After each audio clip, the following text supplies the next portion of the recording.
این تربوز محصولات کشت تکراری بوده در حال غذا گرفتن قرار دارد. تخمیش محلی نیست. این تخم خارجی بوده.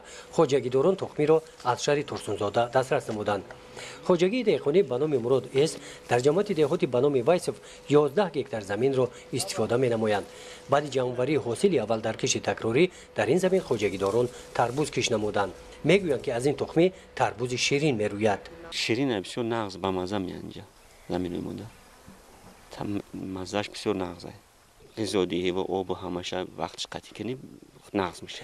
تربوز شیرین خوب افزایش دارد، لیکن حاصلش کمی دیرتر از نیمه دوم ماه سپتامبر به بازار برآورده می شود.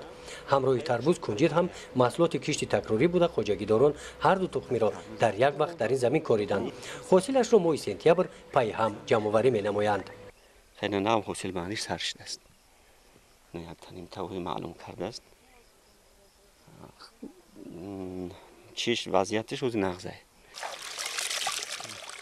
در این زمین محصولات 3 گکتار شالی در کشت تکراری کش کرده شده در حال خوب نشونما دارد. برای شالی مهم آب پالیزی می باشد. در ناحیه واسه مقامات اجرایی حکومت دولتی ناحیه جماعت دهات برای استفاده ثمرناک زمین در کشت تکراری آب دریای سرخاب را با واسطه جویبار تا به این زمین ها رسانیدند. کشاورزان خواجگی با اسرافکاری راه نداده آب را مقصدناک استفاده می نمایند. من در زمینی که در 1229 گکتاری که از کشت غله‌دانه آزاد شد در 447 گکتاری اون که آب پالیزی تامین است کشت تکراری گذرانده شده است. آب از طرف اداره خواجگی آب ناحیه تامین شده است. تامینات آب پالیزی امکان فراهم آورده است که در بسیار خواجگی‌های دهقانی ناحیه واسه زمین‌ها ثمرناک استفاده کرده شده. کشت محصولات‌های پالیزی و آبچکاری درست به راه مانده شده. دهقان هوسمند کرده شده است. در خواجگی دهقانی مرادس از همین زمین محصولات تر و تازه هم روزه جمع‌آوری کرده شده و بازار برآورده می شود. کشاورزان جماعت دهاتی به نام وایس فی ناحیه واسه نقشه دورنمای کشت تکراری را اجرا نمودند. برای پرورش و نگهبانی محصولات امروز در صحرا مهنت می‌کنند. خواجگیداران جماعت دهاتی به نام زعلی وایسوف سال جاری در میدان 447 گکتار کشتی تکراری گذراندند. اساساً کشتی تکراری گذرانده خواجگی از جواری مکای دان سبزوات پالیزیو عبارت می باشد. حال نشونمای کشتی تکراری در زمین ها خوب بوده.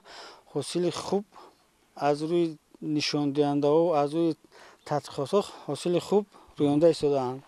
ماه اوگوست در این جماعت دهات جمع‌آوری حاصل میوه ادامه دارد. این بار در مساحت 10 گکتار زمین با مهنت اعضایان خواجگی دهقانی به نام سفر 2004 آباد شده است.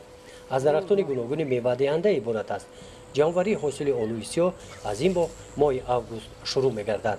در جماعت دهاتی به نام زرد 157 گکتار باغ می باشد. از آن جمله 14 گکتار باغ نو می باشد.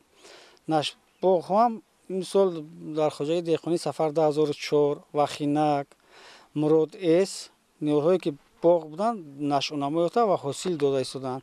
از حاصل رویانده آنها امسال محصولات زردآلو، سیب، نوک صادرات شده بود.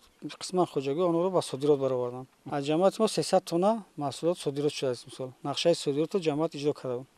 در ناحیه واسه کشاورزان در مساحت 2600 گکتار زمین کشت تکراری را به انجام رسانیده با استفاده از امکانیت‌های مساعد با کشت تیره‌ماهی آمادگی دارند. گزارش خواجه نظریف خدای نظر ظهورов از ناحیه واسه برای برنامه اطلاعاتی نوید.